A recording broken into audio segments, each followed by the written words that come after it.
Hey, you hit that thumbnail to watch this video. Thank you so much for doing that. Taking the time out of your day to watch me tell you about Linux things.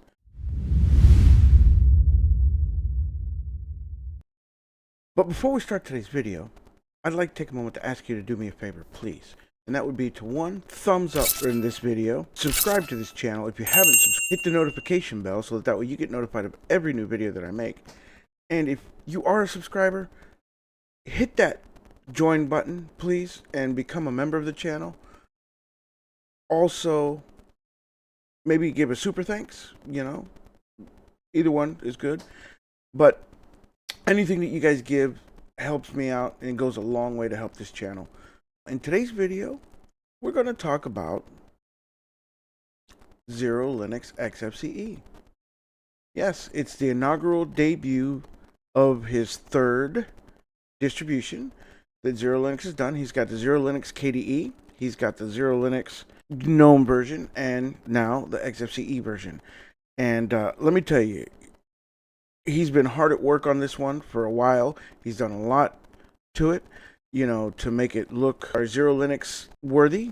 And yeah, it's going to be it's really nice. So let's go ahead and take a look at it. But first, let's go ahead and take a look at the web page. Here's the web page. So you can find it over at xerolinux.xyz in their forum tab under XFCE for the it's under the actual Xero ISOs. This is what you're greeted with. Important, he said he spent a long time optimizing and making it look good for us. There's no public ISO for this or the Xero G version.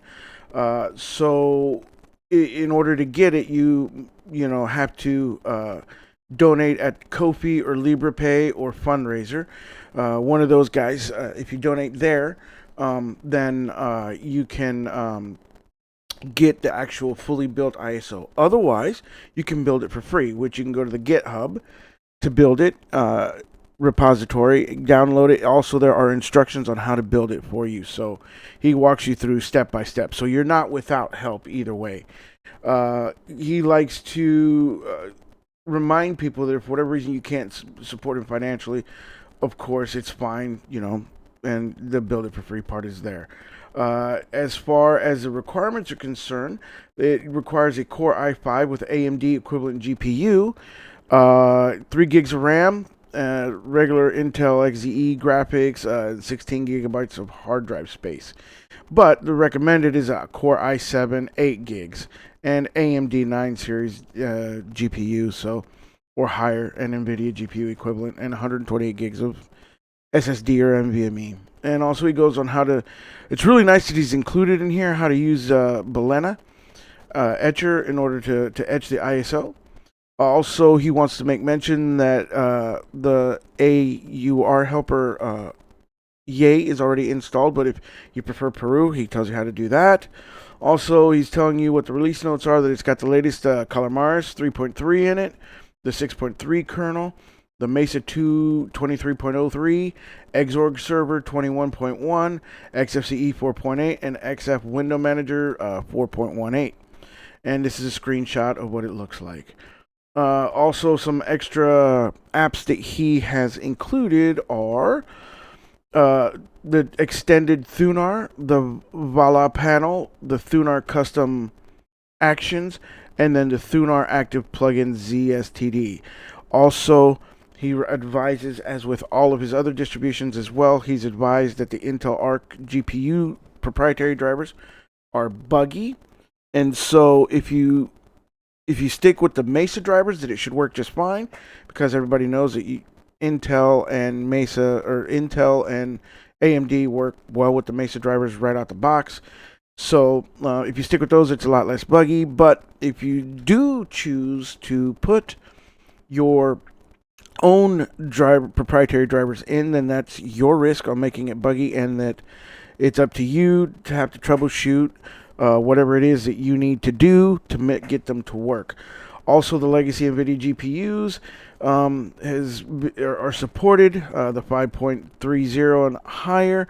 There was an issue where the 4.70 NVIDIA drivers were causing a black screen to happen, but that got patched into 6.3 2 days ago, so you don't have to worry about that. So you're good to go with the legacy NVIDIA drivers right now as it stands. And also, Steve makes mention a lot in different interviews that he's done, as well as in different discussions and topics that he's been part of, where for developers, and it makes sense if you think about it, a lot of developers, they don't have every piece of equipment out there to actually test their distributions on. Like, they don't have every motherboard and processor combination out there. They only have their set pieces of hardware that they have there in their development studios. So that being said, they can't possibly know and see that the distribution is going to work flawlessly with every series of combinations that are out there. So, like he says, when it comes to the proprietary, the hybrid graphics card, in this instance on his webpage, he doesn't have a laptop to do that, to test that on, to make sure that it's working. And even if he did, it would only be that one set combination of laptop that he has. So if you have a different one, then there's no way he can do that. So just bear in mind that when you're downloading these distributions, and not just XeroLinuxes, this applies to all of them, Fedora, all those guys. Although Conical and Fedora, they have thousands and thousands and thousands of people testing for them. So yeah, they probably do have a test group that adds a wide variety with them, so they can get at least, I'd say 98% accurate with it. But developers like RizzyOS, like Makulu Linux, like XeroLinux, like all these Antix Linux, all these smaller Linux distributions that don't have a huge corporation backing them, they don't have that kind of power. So understand that this, if it may not work for your hybrid laptop or a specific set of hardware that you may have. So that being said, that's what he says. Also, one cool thing that he's installed is TopGrade. And TopGrade is really cool. In this video here, Brody goes over TopGrade because it does blow your mind away in the fact that it literally updates everything when you run it. It updates your Pac-Man, your AUR, your apt if you're on on a Debian-based distribution, DNF, all of it. It'll update all your package managers at one time with just this one thing. So anyhow, that's a quick rundown of the release notes on it. So now let's see if we can go ahead and take a look at XeroXFCE. Let me go ahead and we'll take a look at it real quick, and we'll get there right quick, like in a hurry. Here we go. And this is what you're greeted with for the login. Now, first off, I just want to say, this wallpaper, I know you see the kanji over here on the left-hand side, so I understand it's an Asian type wallpaper, but all this brown and mixed with purple theming that it's got going on has got to be such a huge retro, almost 70s, early 80s vibe for me. If you survived the 70s and early 80s, and you look at it, it just takes you back there instantly. I mean, I'm expecting the shag rugs and the plush velour couches. But either way, I mean, it's cool. It's really cool. So let's go ahead and log in. This is your standard, light DM greeter. And, of course, there's your desktop. With his desktop, you see you have the standard XFCE panel. It's not, he was thinking about using Polybar, but it was very problematic. This is actually the, I believe the Tint 2 panel, maybe, that comes with it. Also, the font, well, let's go ahead and, Kanagawa, that's the font that he uses in this. It's also the same font in the actual, Calamares installer when he uses the Calamares. It uses the same font. And I will tell you, when I went through the install process, it seemed rather clunky. Not clunky, but yeah, I guess clunky would be the word. It was just very big. It was like it was scaling. It was like scaled very large. But I mean, you could still manage it. But it's definitely not the same Calamares look and feel that you get out of like the Zero G or the XeroLinux one. But definitely, it's different, and that's okay. That's what it is. You want different. Different is good. Different makes things happier. It's a change of pace, so it's good. So anyhow, there you go. As we're looking here in the NeoFetch, it's using the 6.3 kernel and the 418 for the XF Window Manager 4, and which is a 418 version as well. It uses Bash 5.1, the XFCE terminal, the Kanagawa, and it's got 1,300 packages installed. So, yeah, it's loaded with a lot of stuff. So, at any instance, looks just like KDE, as Steve likes to say. He didn't do very much to KDE except rice it, themed it, customized it, which in essence is really what anybody else really does when you boil it down to it. You go to the web page or their server, download their ISO, and then you wind up customizing it to make it your own. Well, Steve did a lot of that work for you out of the box. You do get this welcome that comes up, and all these tools will work on it. Right now, the other buttons to run the different Xero scripts are darked out, but when they on this one, as you can see, it's darked out. But when it comes to actual launch day, which is May 15th, these they'll be lit up, and you can do what you can do. You can do everything with them. So you got the post install system config here, which will help you initialize Snapper and BTRFS, but you need to have BTRFS done for that to be installed, because I do believe it comes with the options of XFS file system, BTRFS, extend 4, and maybe ZFS, I can't remember. But it comes with 3 or 4. You could also switch to ZSH with OMZ P10K. Here with this, you can restore default desktop settings. You can apply Oh My Bash, which is basically, a lot of people say that it's Bash bloated, but it's basically Bash with a bunch of customizations done to it and some extra stuff added to it. You can enable actual Wayland, so there's Wayland support here.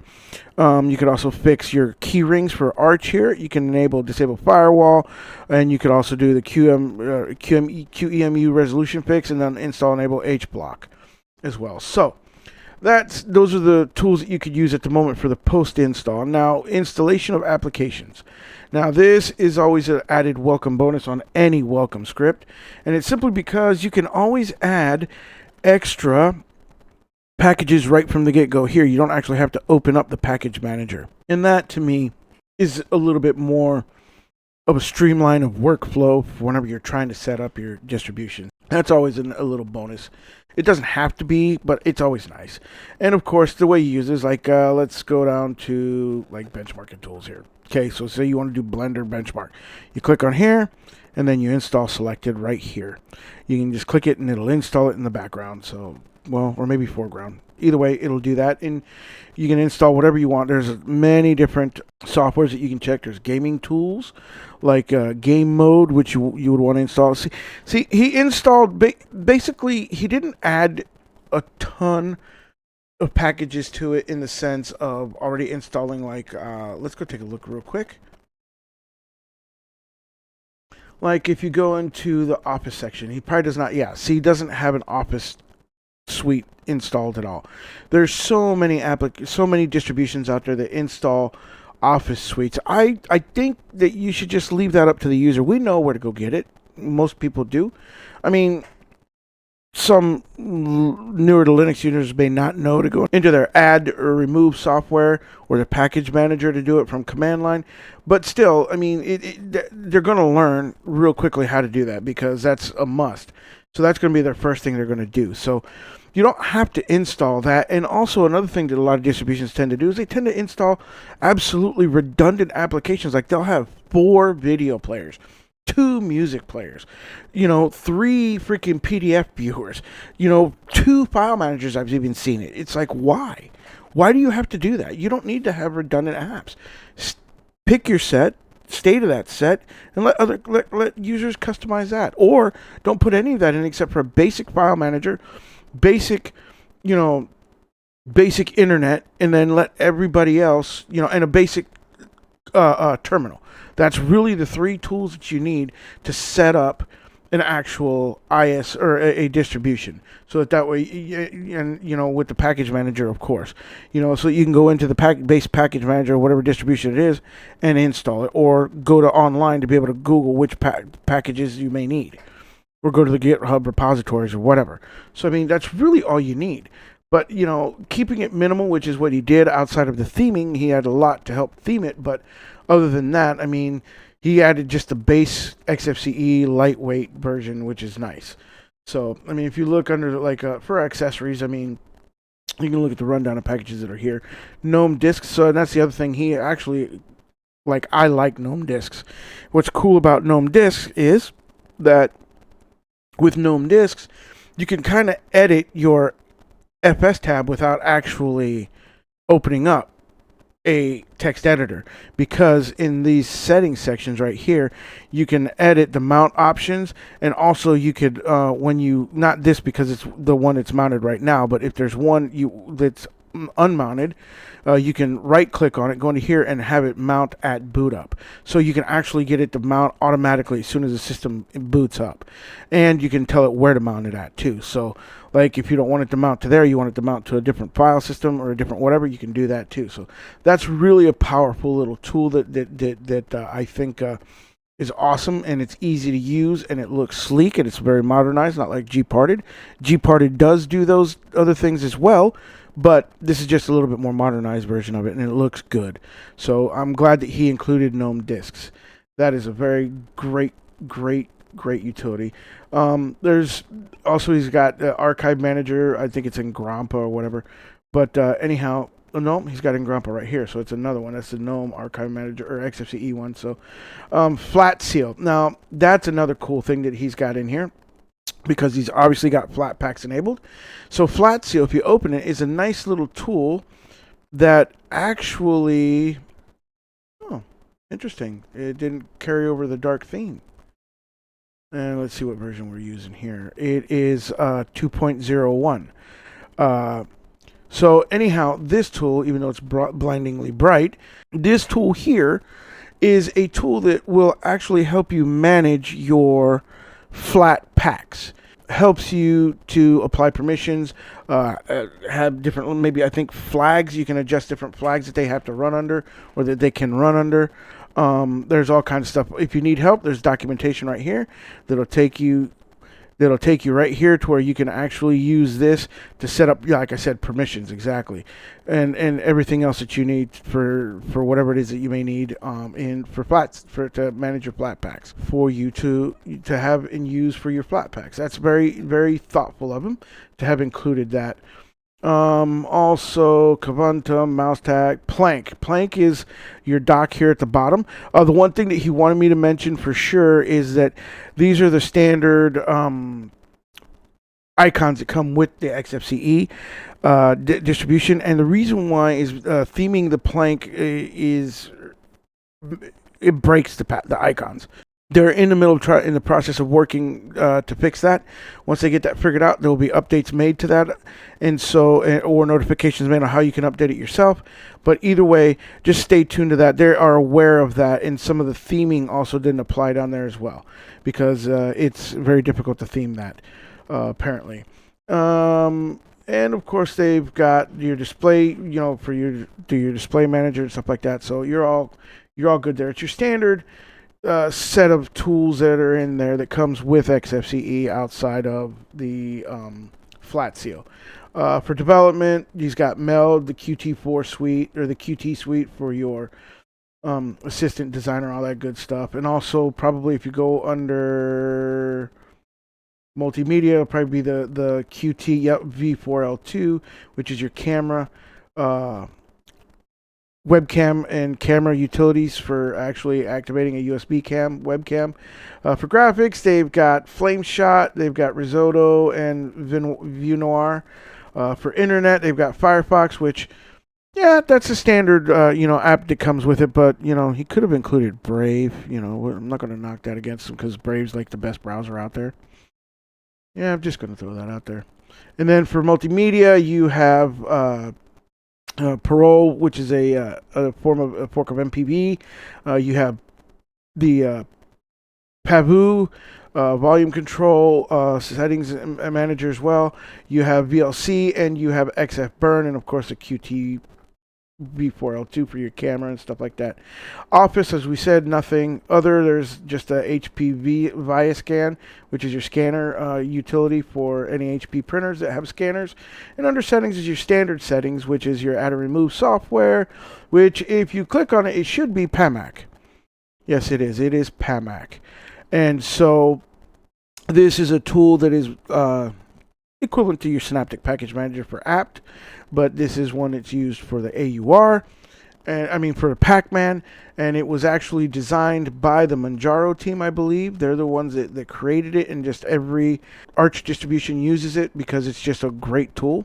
And then, of course, and that should be it for the settings, other than, there's decomp setting and editor and all that kind of stuff in there.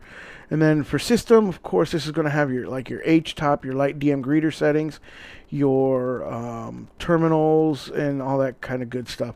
Let's go ahead and open up HTOP and take a look at it. Let's make this full sized, and we'll work on making this bigger. And so, as you can see, very light on the processor right now, very light on the RAM. On the RAM, what are we using? Not very much at all. I mean, it's very light on it, man. So we're doing all right. Probably about a gig or so. My 4 gigs that I've given this. I mean, it's not very much at all. So yeah, it looks cool. It is very light and it's snappy. That's another thing. It's very snappy when you open things. It runs snappy. So yeah, now let's open this welcome menu here, now when you go to do the update system. Now I'll show you. I just wanted to end on this and showing you what top grade is. So this is what top grade looks like. So it's going to ask you, what do you want to do? You want to do all of, do you want to update just the Arch packages, the AUR packages, the Flatpak packages, or everything in one shot? So let's do everything to show you the full functionality of it. So when you hit this, it's updating everything. Right now it's doing the system update, and we're going to put this in, our super secret password.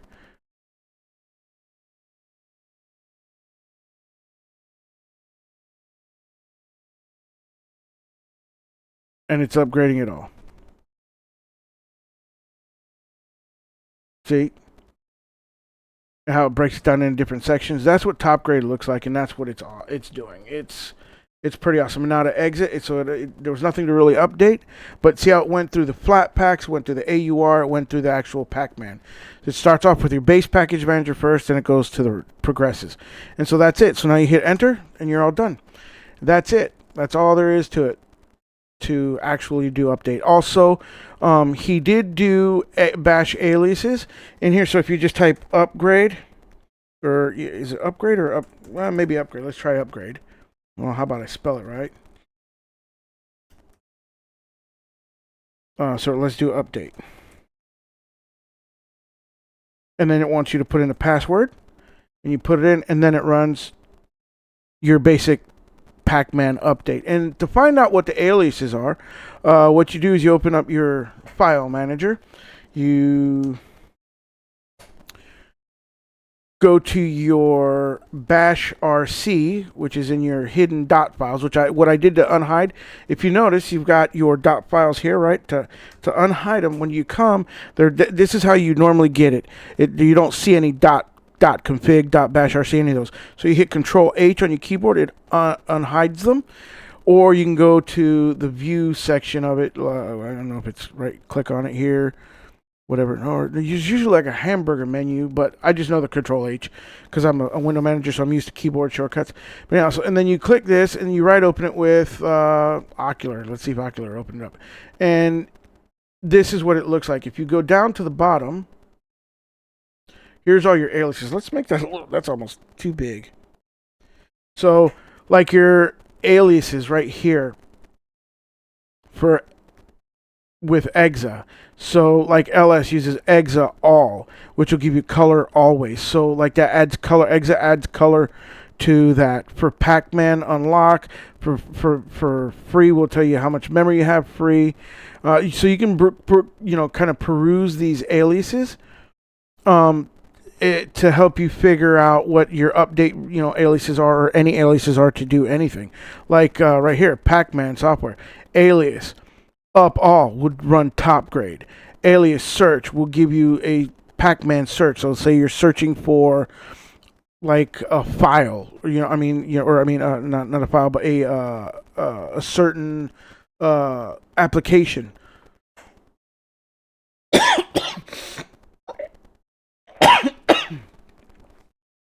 You can do that.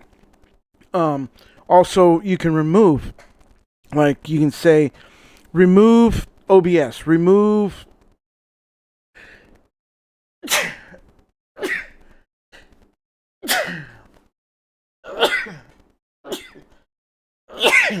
excuse me, remove LibreOffice. You can do that as well. And of course, install is like install LibreOffice, and then update is update. So it'll update both Pac-Man and your flat packs, which is really, really nice. And then, of course, you got Clear Cache, Orphan, all those other ones. You can, take your time. He's also got aliases set up for Peru already, too, which is awesome. Or Yay. So if you want, even though Peru's not installed, he's included the same aliases for it. Only difference is one, the P is for Peru and Y is for Yay, depending on which one you want. So if you want to get and install something, you type pget for Peru and Yay and yget for Yay, and then yremove for removing it in Yay, and premove or prerem for removing it in that. And also you got bash aliases too that he set up. So yeah, take your time, go through these bash aliases. I mean, this is actually pretty nice .conf file or .bash file, bashrc file, which is really nice. So that's cool. That is really, really cool. Oh, also for shutdown, he has aliases set up for SR for sudo reboot, and then SSN for shutdown now. That is cool. So you can actually open up your terminal, type in SR, and it'll actually automatically reboot it for you. That's really nice. So that's a look at the bash RC file for aliases that he's got installed for everything. And that is a look at XFCE. Now, my final thoughts on it are this.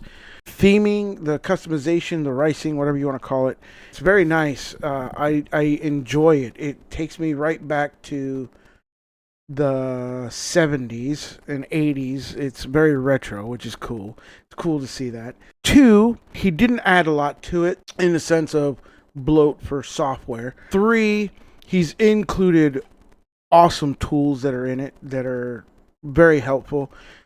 Took a lot of time to set up the bash for you guys with the aliases and stuff like that, which is a power user spends a lot of time in terminal. A new to Linux user will eventually become a power user, so it's good to go ahead and learn those now, so and know that you have those available for you, and so you can use them and successfully apply them to your workflow, which is great.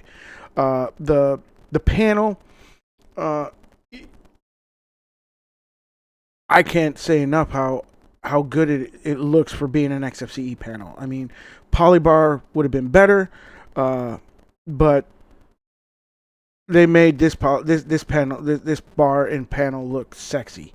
Tint 2 panel, whatever it is, look really sexy. It looks really good. The notification, area looks good. All of it looks good. So very well done, Steve. Kudos to Kudo and the people, Kudu, and all the people that helped you theme this thing. and make this thing happen. So great job. You guys go download it, take it out for a spin. Tell me what you guys think. Also, if you want, you could join in my Discord down below, and you can actually thank most of the people because they're in my Discord as well. Also, Steve's in my Discord. You can also go to join his Discord as well, and all the same people are in his Discord as well. Teddy Bear Killer's over there. He's the one that did all the artwork and stuff that is in this in these distributions. So, you know, pop in there, give him a thanks. He's done a lot of hard work on it. He does amazing work. I think he uses Inkscape to do most of it, so he's very fluent in that. So either way, you guys, leave a comment down below. Tell me what you guys think. Tell me, you know, any ideas, or if you've used XFCE and you've had similar, you know, theming, or you know, on how to theme things or fix things, you know, leave a comment down below as well. Either way, you guys stay blessed. You guys keep doing what you do. Keep on Linuxing, and above all, have a great day. And I will see you guys in the very next video that I do.